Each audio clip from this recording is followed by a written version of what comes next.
जय हिंद दोस्तों, वंदे मातरम। मतलब क्या बताएं अब आपको। कुछ लोग ऐसे हैं जो कि दूसरे देशों में भी इस तरीके से पनप रहे हैं कि उनके बारे में अब कुछ भी बोलना ना काफ़ी ज़्यादा बुरा ही होता जा रहा है। किसी भी देश में जब भारत के खिलाफ कोई रैली निकलती है तो जाहिर सी बात है वहाँ के अफसर या कुछ एक अधिकारी तो इसमें शामिल रहते ही होंगे। तभी तो आप सोचिए ना, यहाँ पर रहकर आप दूसरे देश के बारे में कैसे बोल सकते हो। ऐसा ही कुछ असल में वाकया समय इंदिरा गांधी जी को लेकर आया है। कनाडा के ब्रैम्पटन शहर में खालिस्तान समर्थकों ने एक 5 किलोमीटर लंबी परेड निकाली, जिसकी झांकी में पूर्व प्रधानमंत्री इंदिरा गांधी की हत्या का सीन दिखाया गया है। कांग्रेस महासचिव जयराम रमेश ने घिनौनी हरकत इसको बताया है और इस घटना की निंदा करी है। इसके साथ ही उन्होंने विदेश मंत्री एस जयशंकर से इस मामले को कनाडा सरकार के समक्ष उठाने की मांग करी है। इस परेड का वीडियो कांग्रेस नेता मिलिंद देवड़ा ने शेयर किया है।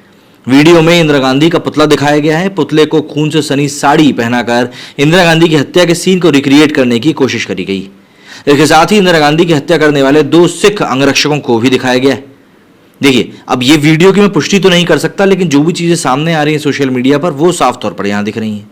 इस वीडियो के साथ मिलिंद देवड़ा ने लिखा कि एक भारतीय के रूप में मैं कनाडा के ब्रैम्पटन शहर में हुई 5 किलोमीटर लंबी परेड से हैरान हूं, जिसमें इंदिरा गांधी, जो कि हमारे देश की पूर्व प्रधानमंत्री थी, उनकी हत्या को दर्शाया गया है।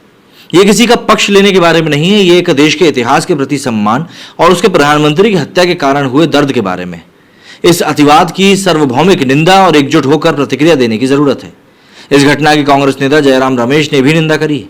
मिलिंद देवड़ा की पोस्ट को रिट्वीट करते हुए कांग्रेस महासचिव ने लिखा, मैं पूरी तरह सहमत हूं, यह घिनौना है और विदेश मंत्री डॉक्टर एस जयशंकर को इस मामले को कनाडा के अधिकारियों के समक्ष उठाना ही चाहिए, क्योंकि वाकई में हमारे देश के ऊपर एक बहुत बड़ी बात है। वहीं कनाडा में हुए इस पूरी घटना को लेकर डॉक्टर जयशंकर ने गुरुवार 8 जून को भारत का रुख साफ किया। उन्होंने कहा कि यहां बड़ा मुद्दा कनाडा की जमीन का भारत विरोधी चीजों के लिए इस्तेमाल का है। उन्होंने कहा कि भारत विरोध के लिए कनाडा का इस्तेमाल होना ना हमारे देश के रिश्तों के लिए ठीक है और ना ही उनके लिए। इस मामले पर विदेश मंत्रालय की तरफ से कहा गया है कि इस मुद्दे में मैं यही कह सकता हूं, उल्टा चोर कोतवाल को डांटे। विदेश मंत्रालय की ओर से कहा गया कि अगर किसी को शिकायत है तो हमको है, क्योंकि कनाडा खालिस्तान समर्थकों को अपनी जमीन का इस्तेमाल करने दे रहा है। उनका बयान सुनकर मुझे बहुत आश्चर्य हुआ। दरअसल कनाडा के प्रधानमंत्री जस्टिन ट्रूडो की राष्ट्रीय सुरक्षा सलाहकार जॉडी थॉमस ने एक बयान में कहा था कि भारत उनके देश के आंतरिक मामलों में हस्तक्षेप करता है। विदेश मंत्री एस जयशंकर ने प्रेस कॉन्फ्रेंस में कनाडा में पढ़ाई करने वाले भारत के करीब 700 छात्रों पर स्वदेश वापसी का खतरे पर भी बात करी। उन्होंने कहा कि छात्रों को सजा देना गलत है। कनाडा के पीएम जस्टिन ट्रूडो ने सदन में बयान दिया।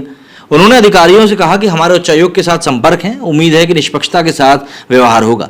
दरअसल इन सभी छात्रों पर फर्जी ऑफर लेटर के माध्यम से एडमिशन लेने का आरोप है।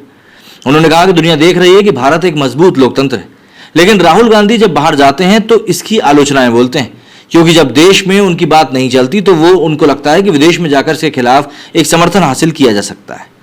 विदेश मंत्री एस जयशंकर ने ये तमाम बातें मोदी सरकार के 9 साल पूरे होने पर आयोजित एक प्रेस कॉन्फ्रेंस में कही। उन्होंने कहा कि बीते 9 साल में विदेश नीति ने कई अहम आयामों को तय किया है।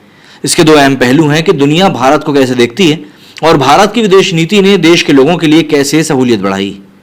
उन्होंने कहा कि दुनिया में और खासतौर पर ग्लोबल साउथ के देश भारत को अपने हितों की एक प्रमुख आवाज के तौर पर देख रहे हैं, अपने विकास का सहयोगी मानते हैं। उन्होंने कहा कि हाल ही में नामीबिया को हमने परम सुपर कंप्यूटर दिया है। कीनिया में भारत ने देश की सबसे अहम टेक्सटाइल फैक्ट्री को चालू करने में मदद करी। ऐसे कई एक्सपीरियंस मेरे ही नहीं, देश विदेश मंत्रालय के अन्य सहयोगियों के भी। दुनिया के बहुत से देश हमें विकास का साझेदार के तौर पर देखते हैं। इसने भारत का कद बढ़ाया है। एस जयशंकर ने कहा कि भारत की आर्थिक भूमिका भी बढ़ती जा रही है। भारतीय अर्थव्यवस्था का रोल एक तेजी से बढ़ रहा है और संकट के समय सबसे पहले हाथ बढ़ाने वाले देश के तौर पर भारत का कद बढ़ा है। वैक्सीन मैत्री ने भारत की छवि को बढ़ाया है और आज भी दुनिया में लोग भावुक होकर उसके बारे में बात करते हैं। तुर्की के भूकंप में हमने मदद पहुंचाई, श्रीलंका के संकट में भी हमने उसका काला हाथ नहीं छोड़ा। उन्होंने कहा कि दुनिया के बड़े प्रयासों में भारत की भूमिका बढ़ी है, चाहे सोलर अलायंस हो या फिर जलवायु परिवर्तन का मुद्दा या फिर मिशन लाइफ। हमने कई प्रयास ऐसे किए हैं जिन पर वैश्विक सहमति है। विदेश मंत्री ने कहा कि जब हम उत्तरी सीमा पर चीन के मुकाबले खड़े होते हैं तो एक स्पष्ट संदेश जाता है कि हम बल प्रयोग, गलत नैरेटिव के मुकाबले स्पष्ट रवैये और मजबूत नीति के साथ खड़े होते हैं। बांग्लादेश के साथ सीमा समझौते ने पूर्वोत्तर राज्यों में शांति, स्थायित्व और विकास को बढ़ावा देने में मदद करी। उन्होंने कहा कि मोबिलिटी और अपॉर्चुनिटी के मोर्चे पर भी हमने भारत के लोगों के लिए बेहतर अवसर पैदा किए हैं। तो जाहिर सी बात है, यहाँ पर कनाडा में जो भी कुछ चल रहा है उसकी निंदा करना तो बनता ही है।